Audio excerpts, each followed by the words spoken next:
Ever find yourself craving a little adventure with your dinner? Like ditching the usual takeout menu and traveling the world one bite at a time? Absolutely. Food has an incredible way of transporting us, right? It's like each flavor is a little passport stamp. Exactly. And on today's deep dive, we're going all in on that feeling, using recipes as our guides. But we're not just looking at ingredients, we're looking through them, like how these dishes come to be. What do they tell us about different cultures and histories? It's fascinating how recipes, often passed down through generations, become more than just instructions. They're like time capsules, reflecting what people could actually find and cook, their beliefs about food, even their social structures. Okay, so where do we begin our culinary journey? Our first stop takes us to Italy for a dish basically shrouded in culinary lore, risotto. Risotto, yeah. It's one of those dishes that seems so simple, right? Rice, broth. Right. But then it has this reputation for being really hard to master. It's true. It's all about the arborio rice. Now, it's native to Italy's Lombardy region and has this uniquely high starch content. Ah, okay. So that's where the creaminess comes in. You got it. Now, instead of just boiling it away, the slow, methodical addition of warm broth, that's what coaxes those starches out, creating that luxuriously creamy texture risotto is known for. So it's almost like instead of shocking the rice, you're slowly teasing out the creaminess over time. Exactly. It's a culinary dance, really, a testament to patience and technique. And here's a fun fact. In some Italian families, making risotto is a rite of passage, with techniques honed over generations. Wow, I love that. So it's not just a dish, it's a tradition. And intriguingly, risotto is often served as a primo, a first course, Right. not the main event as many might assume. Huh. Interesting. So it's like a warm-up for your taste buds, getting you ready for the main course. Okay, I can get behind that. Yeah. It speaks to a whole different way of experiencing a meal. Precisely. Now let's switch gears a bit and add some spice to our journey. We're heading to India. All right, what's on the menu? We're diving into a dish that's become a global phenomenon. Butter chicken, or morg makhani. Ugh. Butter chicken. Creamy, flavorful, utterly delicious. I have to admit, I always assumed it was an ancient recipe passed down through generations. You're not alone, but surprisingly, it's a relatively recent invention. Wait, really? I never would have guessed. It was born from a blend of resourcefulness and, believe it or not, a happy accident in a deli restaurant in the 1950s. Okay, now I have to hear this story. A happy accident. Tell me more. So the story goes that the chefs at Moti Mahal restaurant, they were looking for a way to use leftover tandoori chicken. They had this incredible base of yogurt and spices for their tandoori dishes. And instead of letting it go to waste, they added tomatoes, butter for richness, and bam, butter chicken was born. Wow. A dish born out of resourcefulness that quickly became a global sensation. That's incredible. It really speaks to this wonderful spirit of culinary innovation, especially in post-colonial India, where chefs were blending traditional flavors with new influences. It really makes you realize how much cultural context shapes our perception of food, and how even a seemingly simple dish can have a surprisingly intricate story to tell. Exactly. And here's another layer to that. While you might find butter chicken as a main course in many places today, in India, it's often enjoyed as a side dish, adding another layer of complexity to the dining experience. Okay, see, that's what I love about exploring food like this. It's full of surprises. Absolutely. Now, are you ready for our next culinary adventure? Always. Where are we headed? Let's journey to North America for a taste of a dish as diverse as its history. The taco. Okay, tacos. I mean, who doesn't love a good taco? Yeah. They're practically a culinary blank canvas these days, endlessly customizable and always delicious. Right. But they have a much richer history than many people realize. While we often associate tacos with quick and easy meals, they represent a culinary tradition stretching back centuries. Really? I had no idea. It's true. And it all starts with the tortilla. And I'm not talking about those hard shell things you find in stores. We're talking soft, pliable corn tortillas made from nixtamalized corn. Mixed analyzed corn. That sounds... Involved. It's more straightforward than it sounds. Right. It basically involves soaking and cooking dried corn kernels in an alkaline solution, traditionally made with lime or wood ash. This softens the corn, but also unlocks vital nutrients, making it more digestible. Wow, so it's not just about taste, it's about making the corn more nutritious, too. Exactly. This nixtamalized corn is then ground into masa dough, which forms the base for those delicious tortillas. Okay, that's fascinating. So much history packed into a single tortilla. And those early tacos were just as resourceful, filled with readily available ingredients, beans, grilled meats, chilies, salsas. You name it. Food born out of necessity, elevated by flavor and tradition. I love it. And look at the taco now. It's a global phenomenon, a testament to how food can transcend cultures and evolve over time. Okay, I'm ready for our final destination. What culinary delights await us on our last stop? For our final course, we're traveling east to Japan for a dish that, for many, embodies artistry and precision sushi. Now, sushi, it often has this reputation for sleek minimalism, right?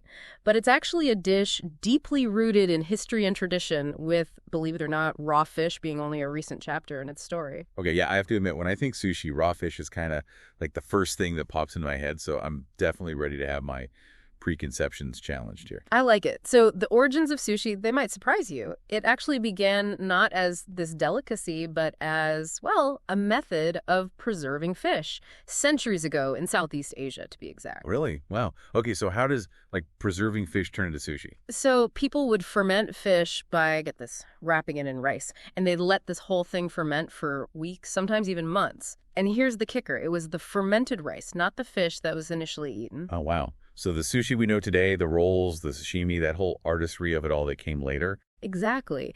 The modern form we recognize, it really took shape in Japan around the 19th century during what's called the Edo period. Okay, so what changed? Well, a few key things happened. First, the development of rice vinegar that allowed for a much faster fermentation process. Second, people started developing a taste for fresh seafood. And third, there was this growing demand for quick, portable food, especially in bustling cities like Edo, which, by the way, is what we now know as Tokyo. Huh. So sushi went from a preservation method to, like, almost fast food, and then eventually evolved into this incredibly refined culinary art form. That's quite a journey. It really makes you think about all the other foods that we, enjoy today. Like, which ones might have these similarly unexpected pasts? It's a fascinating thought experiment, isn't it? And speaking of culinary journeys, our next stop takes us along the ancient spice routes. We're talking about the ingredients and influences that shaped not only savory dishes, but also, surprisingly, sweet treats. Oh, spices. I love that. I mean, there's something about a single spice, right? It can just transport you to another place in time. It's like flavor with a built-in passport. You nailed it. And for centuries, those spices, they were incredibly valuable. We're talking coveted, like precious jewels. I mean, think about it. Cinnamon, cloves, black pepper. These were commodities that fueled trade routes across continents and, believe it or not, even sparked wars. Wow. More valuable than gold, huh? Talk about spicing things up.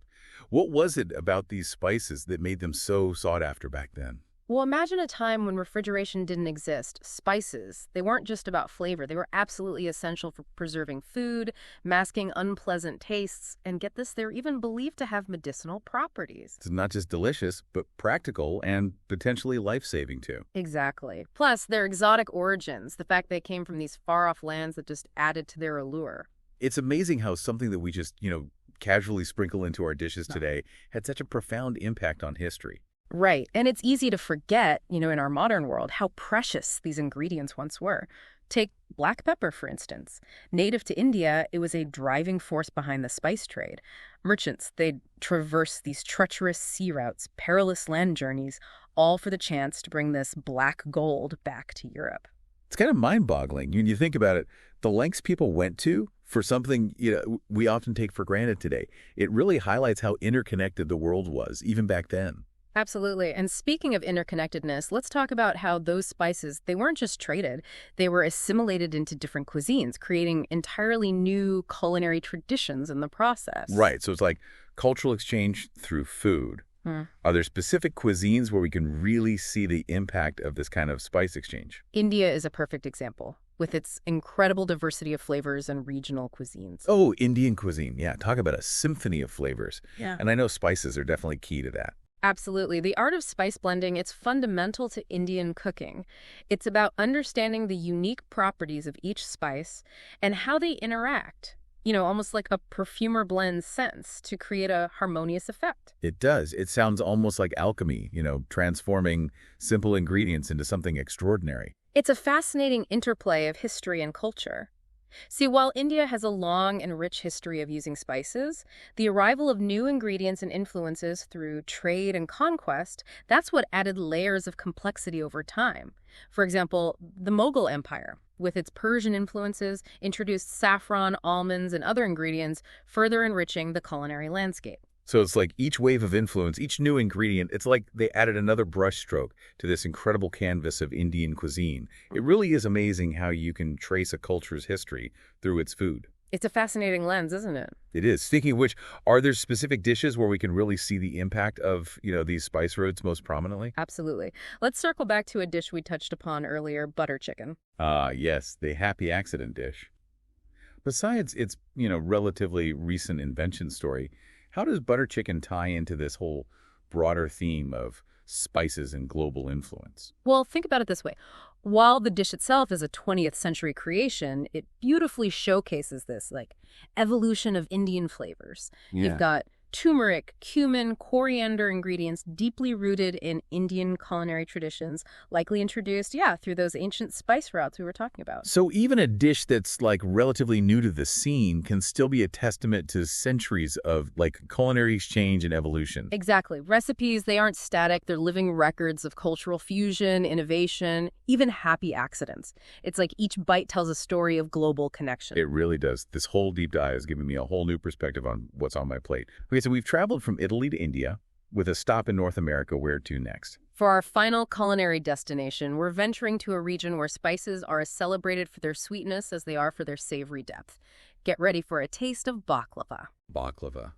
Oh, man. You're speaking my language now. Those layers of flaky pastry, the chopped nuts, that sweet, sweet syrup. It's like pure indulgence. But I gotta ask, I always thought of baklava as, Middle Eastern, not necessarily tied to the spice trade. Am I missing something here? Well, there's always more to uncover, right? And in this case, you're right. Baklava might seem a world away from like black pepper or cinnamon, but it's actually a testament to just how far-reaching the influence of those ancient trade routes really was. Okay, now I'm really intrigued. Break it down for me. How does baklava fit into this whole grand narrative of spices and global exchange? Let's start with a pretty key ingredient, sugar. Now, obviously, today, sugar is, like, everywhere, right? But centuries ago, sugar was a luxury, traded along those same spice routes we were just talking about, super prized for its sweetness and, well, how rare it was. But, like, sugar was the spice of its time, driving trade and shaping culinary trends, just like, pepper and cinnamon and all that. Exactly, you're getting it. And another thing, those nuts in baklava, they also point to these global connections. Think about it. Almonds, pistachios, walnuts, they all traveled those ancient routes, ending up in both sweet and savory dishes across continents. Baklava, it really becomes this beautiful tapestry of these prized ingredients, this testament to, like, cultural fusion and just culinary ingenuity at its finest. It's amazing, right? How something so seemingly simple can have this whole complex and fascinating backstory. It's like you're saying every ingredient has a story to tell if you just, take the time to look. It's true. And that's the real magic of exploring food through this lens of history and culture, right? Yeah. It totally changes how we experience even the dishes we think we know best. Yeah, whole deep dive has been incredible, honestly. We've gone from like the humblest tortilla to the elegant artistry of sushi and everything in between. And I think what I'm taking away from this is that recipes, they're not just instructions. They're like these living records of human ingenuity, cultural exchange, and just the simple joy of creating something delicious. Beautifully said. And, it really highlights something universal about food, right? It connects us all, no matter where we come from. We all share this need for nourishment, a desire for flavor, and like this inherent fascination with the stories behind what we eat. It's true. This whole conversation has definitely lit a fire under me, culinarily speaking. I'm feeling inspired to, keep exploring, to approach every meal with this new appreciation for the ingredients, the traditions, even the journeys that brought those flavors to my plate. And that's the beauty of it all, right? The culinary adventure never really ends. Each meal, it's an opportunity to learn, to explore, to really savor this remarkable tapestry of food that connects us all. Couldn't have said it better myself. And on that note, we'll leave you with this. Next time you sit down for a meal, take a moment. Really look at what's on your plate. Think about where those ingredients came from, what their stories might be. You never know what you might discover. Until next time, happy eating.